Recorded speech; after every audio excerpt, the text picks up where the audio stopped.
Apa sih sebutan dari orang yang bisa nulis bagus dengan kedua tangannya? Emang kita bisa nempelin lidah ke hidung ya? Tapi buat apa sih? Coba deh amati lebih dekat lagi. Kali aja kamu punya superpower beneran kan? Sekitar sepertiga populasi manusia bisa mengangkat salah satu alisnya. Gestur ini cocok banget kamu pakai saat lagi ngeledek sambil ngejoke lawan bicaramu. Tapi kemampuan mengangkat alis secara bergantian terbilang cukup langka. Kalau kamu nggak termasuk orang unik ini, berarti kamu belum bisa mengontrol dan menggerakkan otot dengan tepat. Tapi kamu bisa mengasahnya kok. Coba deh berdiri di depan cermin, tahan salah satu alis dengan tangan, dan angkat alis satunya. Kemudian ganti sisi dengan alis yang sebelahnya. Dengan begini, kamu akan bisa menggerakkan alismu secara bergantian. Setelah duduk di lantai, apa kamu bisa langsung bangkit tanpa bantuan tangan dan lutut? Tantangan simpel ini dinamakan tes bangkit dari duduk. Dari namanya udah bisa ketebak kan tantangannya bakal kayak apa? Meskipun para ahli nggak begitu yakin kalau tes ini bisa menggambarkan kondisi kesehatan kita, kamu masih bisa ngetes kekuatan otot dan jantungmu dengan latihan kok. Kalau kamu nggak bisa bangkit tanpa bantuan tangan dan lutut, kemungkinan besar kamu perlu nge-gym tuh. Oke, kita lanjut ya. Rentangkan tanganmu, kemudian taruh cincin di lipatan siku. Kalau sudah, putar telapak tanganmu. Kalau cincinnya nggak jatuh, berarti kamu termasuk langka. Konon, cuma 2% orang yang punya kemampuan ini, tapi angkanya memang masih diperdebatkan. Kalau kamu bisa menjilat sikumu atau nempelin jempol ke lengan bawah, tandanya kamu termasuk orang istimewa. Widih! Sebagian orang juga bertubuh super fleksibel. Kondisi seperti ini biasa disebut hipermobilitas. Manusia langka dengan kondisi ini bisa menggerakkan tubuhnya mirip ular. Misalnya dengan menaruh kepala di antara kedua kaki, kayang, atau mencoba berbagai split. Tapi dalam beberapa kasus, hipermobilitas bisa meningkatkan sensitivitas penyandangnya karena mereka punya medula yang lebih besar. Bagian otak ini bertanggung jawab untuk memproses emosi. 90% manusia termasuk kinan dan cuma 10% sisanya termasuk kidal. Iya, total presentasenya emang udah 100 kok. Tapi segelintir orang juga nggak bertangan dominan, sebab mereka jago menggunakan kedua tangannya saat menulis, menggambar, dan melakukan aktivitas lain. Jumlah orang ambidextrous sejak lahir cuma 1% dari seluruh populasi manusia, atau sekitar 70 juta orang. Kamu termasuk salah satunya nggak nih? Coba deh cek dulu. Tulis kalimat yang sama dengan kedua tanganmu, atau gambar bentuk lingkaran dengan tangan kanan, kemudian tangan kiri. Kalau hasilnya sama-sama bagus, berarti kamu unik. Latihan ini juga sangat efektif untuk menyeimbangkan belahan otakmu loh, meski kamu bukan ambidextrous. Nulis kebalik juga bisa membangunkan neuron. Woi, bangun woi. Leonardo da Vinci biasa menuangkan isi pikirannya ke dalam jurnal dengan menulisnya secara terbalik. Meski kita nggak tahu pasti alasan dibalik tulisan kebaliknya. Sebagian orang bilang dia cuma nggak mau repot-repot kotor aja sih saat lagi nulis dengan tangan kirinya. Tapi kebanyakan orang akan kesulitan saat harus nulis kebalik. Umumnya kita sangat mengandalkan perakiraan cuaca dan memakai baju hangat saat cuaca dingin, biar tubuh kita nggak masuk angin.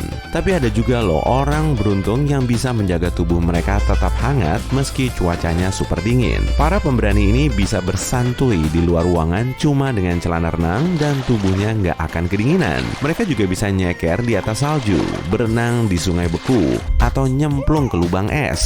Keunikan ini biasanya nggak didapat secara alami, tapi mereka perlu ngelatih tubuhnya selama bertahun-tahun hingga terbiasa dengan suhu ekstrim. Pastinya tujuan mereka nggak melulu supaya kelihatan keren dong, atau malah ngerasa paling keren, tapi karena ingin mendapatkan manfaat kesehatan, misalnya untuk memperlancar sirkulasi darah, meningkatkan konsentrasi, dan bikin tubuh mereka lebih sehat. Kamu mau nyoba berdiri di atas salju? Emang bisa kuat sampai berapa lama sih? Pasti cuma sebentar. Regangkan telapak tanganmu ke depan. Kontraksikan semua jemari kecuali jempol. Kalau udah, satuin jari telunjuk dengan jari tengah serta jari manis dengan jari kelingking, kemudian rentangkan tengahnya. Bisa nggak? Kalau bisa, berarti kamu sangat berbakat di bidang seni. Saraf di telapak tanganmu berkembang sempurna. Kamu bisa geli nggak sih saat menggelitiki dirimu sendiri? Biasanya sih nggak, kecuali kalau ada orang lain yang menggelitiki tubuhmu. Iya kan? Jadi, otak kecilmu bisa mengamati gerakan, sehingga bisa memprediksi sensasi yang ditimbulkan oleh gerakanmu sendiri. Kemudian, sinyal akan terkirim ke bagian saraf lain untuk membatalkan sensasi ini. Tapi memang ada sih segelintir orang yang bisa geli saat menggelitiki tubuhnya sendiri. Kalau kamu nggak termasuk orang seperti ini, coba deh sentuh tekstur yang masih asing di otakmu, atau gunakan pemijat kulit kepala untuk membantu merangsang saraf dan bikin rileks. Ambil kertas dan pulpen untuk nulis, kemudian cari duduk, luruskan salah satu kaki, lalu putar searah jarum jam. Tulis angka 6 di atas kertas atau di udara sambil tetap memutar kakimu. Aktivitas kayak gini sangat sulit dilakukan karena belahan otak kirimu nggak bisa mengatur dua putaran yang berlawanan secara bersamaan. Makanya, otak malah mencoba bikin semua gerakannya searah, dan cuma segelintir orang yang bisa mengontrolnya sejak percobaan pertama. Coba juga tulis angka lain dan lihat sendiri hasilnya ya. Kalau angka 0, kayaknya lebih gampang deh. Cek fungsi sistem vestibularmu dengan trik sederhana ini. Berdiri dengan satu kaki, lalu pejamkan mata. Kebanyakan orang akan kehilangan keseimbangan minimal di percobaan pertamanya. Sistem vestibular kita terdiri dari banyak organ dan terdapat di seluruh tubuh. Dengan adanya sistem ini, tubuh kita bisa tetap seimbang dalam berbagai posisi. Bagian-bagiannya mencakup telinga dalam dan mata kita. Karena itulah, kita akan lebih gampang menjaga keseimbangan dalam kondisi dan mata terbuka. Tiap hari, kita menggunakan lidah untuk mendeteksi berbagai rasa dan berkomunikasi lisan. Tapi bagian tubuh ini juga bisa melakukan sejumlah trik. Sekitar 10% manusia bisa nempelin ujung lidah ke hidung mereka. Gelar lidah terpanjang di dunia saat ini dimiliki oleh Nick Stolberg dari Amerika Serikat, yang punya lidah sepanjang 10,1 cm menurut rekor dunia Guinness. Ada juga pesaing lain yang namanya termuat dalam Indian Book of Records dengan lidah sepanjang 27 cm.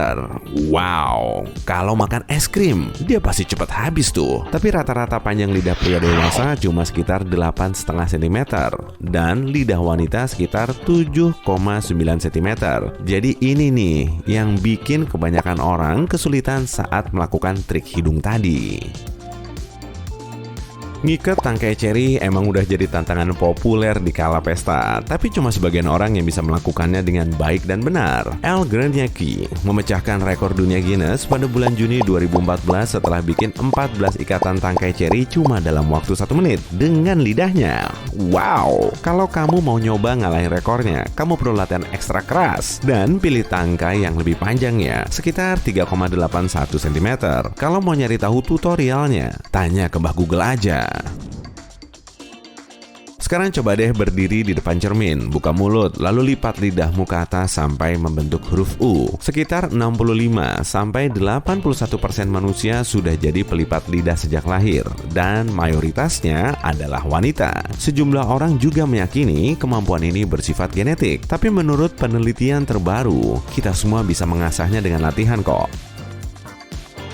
Kehari Mudra adalah istilah dalam yoga yang artinya melipat ujung lidah ke belakang sampai ke dalam mulut. Idealnya, gerakan ini harus bisa mencapai langit-langit lunak hingga nempel ke pangkal rongga hidung. Asana ini bisa merefresh pikiran dan tubuh, serta mengatasi rasa haus, lapar, dan cemas. Ada juga yang bilang, Kehari Mudra bikin mimpi kita terlihat lebih jelas kalau tiap malam sebelum tidur kita terbiasa melakukannya. Tapi kebanyakan pemula menghabiskan waktu berbulan-bulan sampai bertahun-tahun agar lidahnya bisa nempel di rongga hidung. Kalau waktumu lebih cepat dari itu, berarti kamu hebat. Nah, kamu bisa menggerakkan daun telingamu sendiri nggak nih?